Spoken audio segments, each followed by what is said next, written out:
코치님, 저 오늘도 폐찰했어요. 요즘에 경매 돈 된다고 열심히 공부해서 이제 입찰했는데 맨날 폐찰하면은 진짜 힘 빠지잖아요. 그리고 낙찰 받으면 팔리기는 할까? 많은 분들이 이렇게 생각을 하시는데 이러다가 지치게 되고 포기하게 되는 게 대부분이에요. 맞아요. 저 지금 포기하기 직전이에요. 근데 도대체 어떻게 접근해야 할지를 모르겠어요. 그게 사실 굉장히 어렵죠. 저희에게 정말 가장 중요한 거는 경매를 통해서 수익이 생기고 낙찰이 될 수 있는 입찰가를 쓰는 게 정말 중요해요. 입찰가를 어떻게 써야 될지를 모르겠어요. 그래서 제가 오늘은 여러 수강생분들을 알려주면서 이제 반복적으로 나타나게 되는 현상들이 있거든요. 그 현상에 대해서 한번 정리를 해드리려고 합니다. 이거 제가 알려드리고 나서부터 제 회원분들도 대부분 낙찰 받고 수익까지 낼 수도 있었어요. 그리고 왜 많은 분들이 경매를 하다가 포기하거나 손해를 보는지, 이것도 제가 영상 고정 댓글에다가 달아놨거든요. 오늘 내용 들으시다가 이거 약간 내 이야기 같네? 생각이 든다고 하시면 영상 끝까지 시청하시고 꼭 한번 확인해 보시기를 바라겠습니다. 자, 그러면 시작하겠습니다. 첫 번째는 감정가가 시세라고 생각하면 안 됩니다. 감정가가 시세가 아니라고요? 전 그렇게 알고 있었는데. 피디님은 감정가 참고해서 입찰가 보통 작성하시죠? 당연하죠. 감정가 통해서 계산했는데. 보통 그렇게 하시는 분들이 많아요. 입찰할 물건에 써져 있는 감정가를 참고를 해서 입찰가를 적용을 하시는데 이거는 감정가랑 시세가 같을 때만 이용 가능해요. 근데 실제로는 그런 경우가 많지는 않아요. 그래도 감정가라는 게 원래 시세를 기반해서 계산해서 나오는 게 아니에요? 감정을 한 시기와 누가 했냐에 따라서 현재 시세랑 매우 다르게 나오는 경우가 많은 수치거든요. 그래서 감정가만 참고해서 이게 시세와 같다고 생각을 하시면은 문제가 생길 수 있는 경우가 진짜 많아요. 예를 들어 한번 볼게요. 저희가 감정가가 3억짜리인 물건을 입찰한다고 생각을 해볼게요. 근데 내가 수익을 3천만 원을 내고 싶다고 생각을 해볼게요. 그러면 저희는 2억 7천만 원에 입찰을 하면 되겠죠? 근데 이렇게 생각을 하고 내가 입찰을 했는데 다른 분들은 시세를 3억 1천이라고 조사를 하신 거예요. 그러면 이분은 똑같이 저희처럼 3천만 원으로 수익을 생각했을 때 2억 8천이라는 입찰가가 나오겠죠.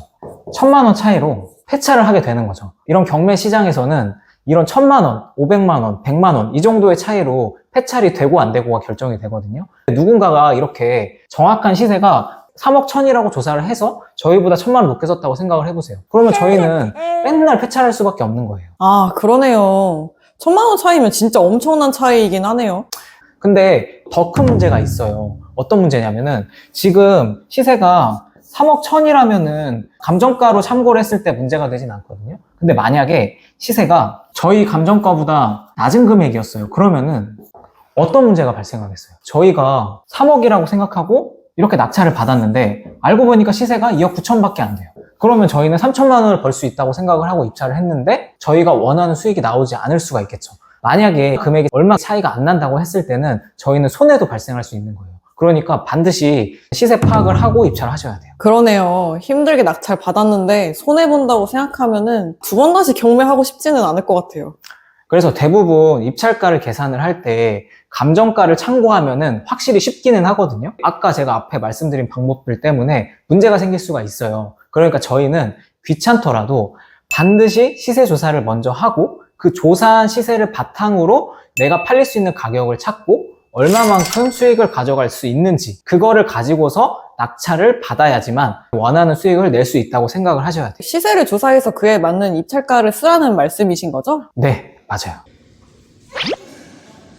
코치님, 그러면 시세는 어떻게 조사하고 또 어떤 실수를 많이 하게 돼요? 저희가 시세 조사할 때 진짜 많이 실수하는 게 있어요. 호가를 많이 파악을 하시는데 매도자가 내놓은 가격이거든요. 근데 이거를 통해서 시세 조사를 하시고 끝내시는 분들이 굉장히 많은데 이게 문제가 될 수가 있어요. 그거는 왜요? 호가에 내놓은 물건이 결국에 팔릴 가격으로 올라온 거 아니에요? 그렇게 생각하시는 분들이 많아요. PD님은 내 물건을 팔고 싶은데 비싸게 팔고 싶어요? 싸게 팔고 싶어요? 당연히 비싸게 팔 수 있으면 비싸게 팔아야 되는 거 아니에요? 그쵸?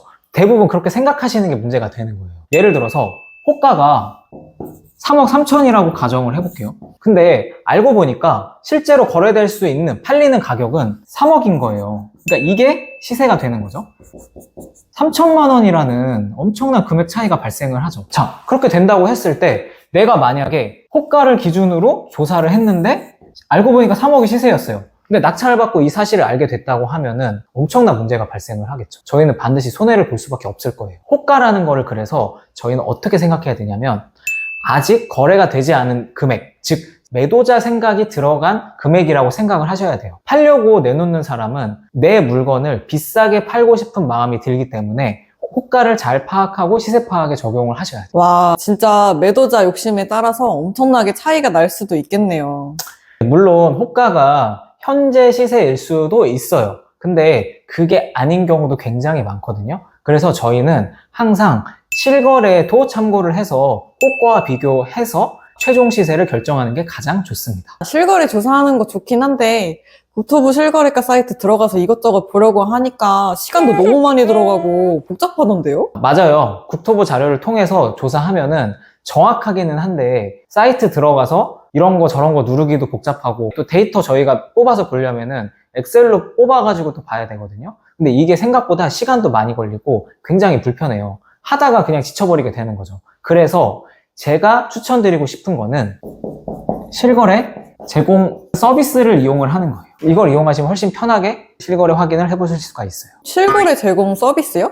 코치님이 자주 사용하시는 서비스는 어떤 게 있어요? 제가 좀 많이 사용하고 있는 실거래 확인 서비스는 디스코랑 플래닛. 저는 이 두 개를 참고를 해서 시세 조사를 하고 있고 정말 사용하기 편해요. 디스코 플래닛이요? 처음 들어보는데 괜찮나 보네요. 네, 정말 괜찮아요. 일단 사이트에 들어가서 내가 찾고 싶은 물건이 아파트면 아파트, 빌라면 다세대를 체크를 하시고 원하는 평수, 거래 연도, 원하는 조건 같은 것들을 구체적으로 설정을 해서 제가 원하는 정보를 바로바로 볼 수 있고 이게 또 좋은 게 지도 기반으로 시세를 확인이 가능해요. 그래서 저희가 보기도 정말 편하고 익숙해요. 내 물건 주변 시세 조사할 때도 언제 얼마에 매도됐는지 지도로 그냥 바로바로 확인해 볼 수 있거든요. 국토부 실거래가로 확인하는 것보다는 시간도 훨씬 단축시킬 수 있어가지고 추천드립니다. 오, 진짜 그 정도면 물건 한 개 볼 거 세네 개는 볼 수 있겠네요. 다음번엔 디스코 플래닛으로 실거래 조사 해봐야겠어요. 경매를 하실 때는 시세 찾는 건 부동산의 기본이잖아요. 그런데 우리는 그 시간을 줄이고 가장 효율적인 방법으로 시세 조사를 해야지만 정확한 데이터를 찾고 지치지 않고 물건을 계속 찾을 수 있는 거예요. 근데 코치님, 시세 조사도 했고 이제 얼만큼 수익을 내야 할지 결정해야 하잖아요. 수익은 어느 정도 잡아야 해요? PD님은 얼마 벌고 싶어요? 한 4천만 원이면 괜찮아요? 저야 많이 벌면은 벌수록 좋죠. 4천만 원이면은 진짜 좋을 것 같은데요?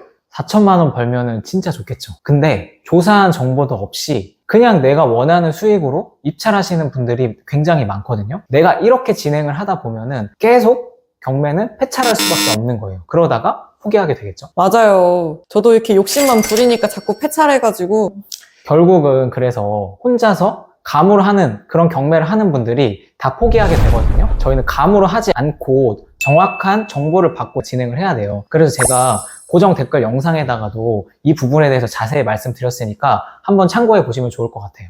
그러면 어떻게 해야 해요? 원하는 수익을 통해서 입찰가를 쓰지 말고 최근 낙찰된 사례들 있잖아요. 그런 거를 조사해서 수익을 정하셔야 돼요. 저희가 조사한 물건과 이런 비슷한 조건들이 있잖아요. 뭐 평형이라든지 연식이라든지 이런 것들을 최근 낙찰 사례를 통해서 얼마 정도의 시세 대비 수익으로 받아갖게 됐는지 그걸 꼭 확인을 해보셔야 돼요. 그러려면은 저희는 낙찰 물건도 시세 조사를 해봐야 됩니다. 아, 그러면 제 물건도 시세 조사를 해야 되고 주변 낙찰 물건도 조사를 해야 되는 거네요. 생각보다 할 게 너무 많은데요? 네, 맞아요. 저희가 경매를 하려면 생각보다 할 게 많아요. 근데 저희가 중요하게 생각해야 되는 것들이 있어요. 남들보다 더 많이 조사하고 그걸 기반으로 입찰을 한다고 생각해 보세요. 남들이 10번 입찰해서 한 번 낙찰 받을 때 동안 그러다가 포기할 수도 있겠죠? 근데 저희는 5번 입찰해서 그중 한 번 낙찰을 받는다고 했을 때 그러면 저희는 지치지도 않고 그런 분들보다도 빨리 낙찰을 받게 되니까 훨씬 더 좋겠죠? 저희가 폐찰했을 때 한번 생각을 해보세요. 물건 조사 힘들게 다 했는데 딱 폐찰하고 나면은 거기서 몰려오는 허탈감이 진짜 장난이 아니거든요. 그래서 한번 할 때 제대로 해서 빨리 낙찰 받는 게 경매를 포기하지 않고 꾸준하게 할 수 있는 방법입니다. 아, 그거 진짜 맞는 것 같아요. 회차라면은 너무 힘들어요. 차라리 확실히 조사하는 게 낫겠어요. 네, 맞아요. 그래서 제가 간단하게 한번 어떻게 하는지에 대해서 설명을 해드릴게요. 내 물건의 시세가 3억이라고 가정을 해볼게요. 근데 제 물건의 유사 낙찰 사례를 파악을 해봤을 때 뭐 A를 파악을 하고 B를 파악을 했어요. 예를 들어서 3억짜리를 2.6억에 받아가셨어요. 그러면은 4천만 원 차이로 받아가셨겠죠? B도 마찬가지로 시세를 3억 1000이라고 가정을 했을 때 이분도 마찬가지로 2억 7천에 낙찰을 받아갔다고 생각을 해볼게요. 4천만 원 차이로 낙찰을 받으셨죠? 그러면 저희는 이런 비슷한 사례 A, B, C 3개 정도를 확인을 해보시고 여기에서 나오는 평균값들 있죠? 한 4천만 원이 든다고 가정을 했을 때 찾게 된 이 수치를 통해서 이걸 저희 물건에 적용을 해서 저희는 최종적으로 2억 6천에 입찰을 하시게 된다면 폐찰하지 않고 낙찰 받게 될 확률이 굉장히 높아져요. 내가 주변 사례를 잘 조사해서 내 입찰가에 대해서 결론을 얻고 여기 나온 이 2.6억에서 나는 조금 더 낙찰을 더 받고 싶다. 그러면 조금 높으시면 되는 거고 뭔가 문제가 있을 것 같다 라고 생각하면 조금 낮추고 이런 식으로 조절을 해서 입찰가를 결정해 보시면 됩니다. 만약에 주변 사례를 조사했는데 수익이 발생하지 않는다면 어떻게 해야 돼요? 저희가 조사를 했는데 3억이었는데 예를 들어 낙찰 받으신 분이 뭐 2억 9천 즉 1,000만 원밖에 차이 안 나게 받아갔어요. 대부분의 사람들이 좋아하는 물건들이 이렇게 시세 차익이 별로 안 나게 받아가는 경우가 많거든요.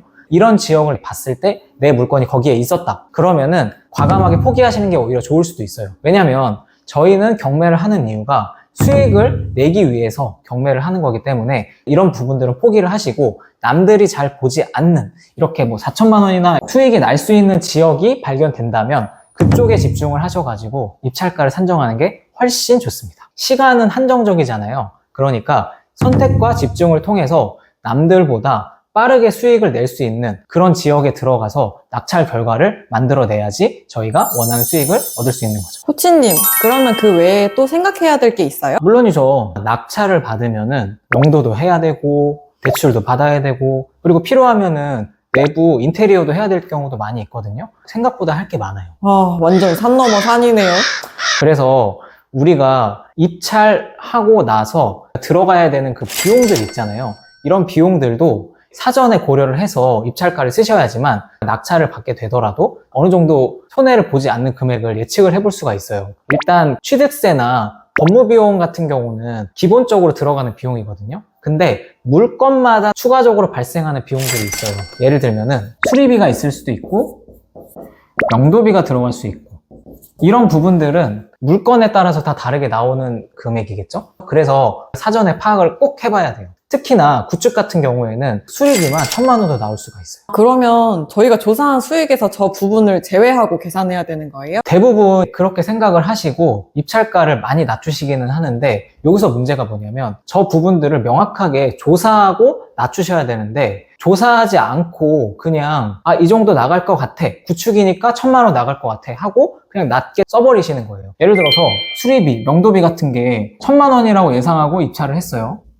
근데 정확하게 조사를 하니까 200만 원이면 충분히 저희가 수리도 하고 명도도 할 수 있는 그런 비용이 나올 수도 있거든요. 그러니까 이 부분을 정확하게 확인을 하고 입찰가에 적용을 하셔야 돼요. 너무 많이 산정하면은 시세 대비 입찰가가 낮아질 수 있겠네요. 그렇죠. 그래서 저희는 임장을 통해서 그런 부분들도 확인을 해봐야 되고 그리고 이 금액이 200만 원 아니면은 300만 원 이렇게 소액의 금액으로 나올 수 있잖아요. 무조건 이 금액을 적용을 해서 빼는 게 아니라 내가 2억 6천에 낙찰을 받아가더라도 200만 원, 300만 원을 이 수익에서 제외를 해도 저희는 3천만 원 이상의 수익이 발생을 할 수 있겠죠? 그러면은 이 금액으로 낮추지 않고 입찰을 하시는 거예요. 그러면은 폐찰도 하지 않고 낙찰될 확률이 높겠죠? 현장 임장을 통해 발생한 비용을 알아보고 얼마 안 되는 금액이라면 금액을 무조건 낮추지 말고 조사했던 금액을 쓰라는 거죠? 네, 맞아요. 그래야지 저희가 낙찰 사례에서 조사했던 그 금액의 의미가 있잖아요. 그리고 그렇게 해도 충분히 수익이 발생하기 때문에 굳이 입찰가를 낮추지 않고 낙찰 확률이 올라갈 수 있는 금액으로 써서 낙찰을 받아도 괜찮은 거죠. 오늘 내용 정리 한번 해드릴게요. 입찰가는 정확한 시세와 주변 낙찰 사례를 통해서 결정이 되어야만 합니다. 오늘 제가 말씀드렸던 내용을 하나씩 말씀을 드릴게요. 첫 번째는 뭐였죠, 피디님? 감정가는 시세가 아니다. 그쵸? 감정가는 시세가 아니다. 저희가 조사를 해봐야 된다고 했어요. 두 번째는 뭐였죠? 호가와 실거래를 구분하고 실거래가를 파악해야 돼요. 그쵸.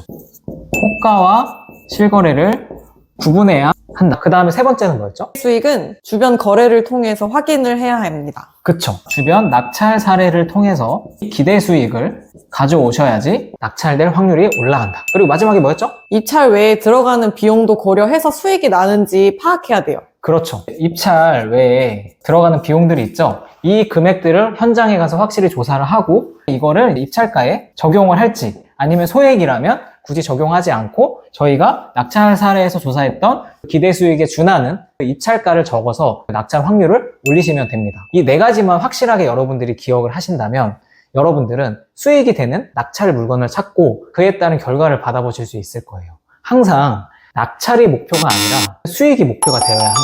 그리고 혹시 영상 보시는 분들 중에서 나도 입찰가 계산해보고 싶은데 어디서부터 손대야 될지 모르겠다고 하시는 분들 있으시잖아요. 그 부분 조금이라도 수월하게 제가 가지고 있는 입찰가 계산 시트를 보내드릴게요. 어떻게 받으면 돼요? 댓글에다가 시청 소감 달아주시고 이메일 주소 작성해 주신다고 하면 그 주소로 제가 만들어 놓은 입찰 시트를 보내드리도록 하겠습니다. 그래서 이 시트를 기반으로 여러분들이 손품하고 현장 임장했을 때 나온 그 값들을 적용해 보시고 이렇게 하면은 내가 얼마만큼의 수익이 나겠다라는 그 부분들이 엑셀로 바로바로 확인을 하시고 감이 생기실 거예요. 오, 진짜 그 계산 시트 하나만 제대로 돌려봐도 감이 확 잡힐 것 같아요. 오늘 내용 도움 되셨다고 하면은 좋아요와 구독 한 번씩 눌러주시고 그리고 제가 고정 댓글에 왜 경매를 포기하게 되는지 이 부분에 대해서도 영상 주소를 달아놨으니까 여러분들이 입찰가 계산 방법을 배우는 것만큼이나 지속적으로 낙찰까지 갈 수 있게 그렇게 만들 수 있는 구조에 대해서도 아는 것이 핵심이니까 고정 댓글 영상을 확인해 보시기 바라겠습니다. 여러분의 성공적인 경매 투자를 저는 항상 응원하고 있습니다. 그럼 다음 영상에서 찾아뵙도록 하겠습니다. 감사합니다.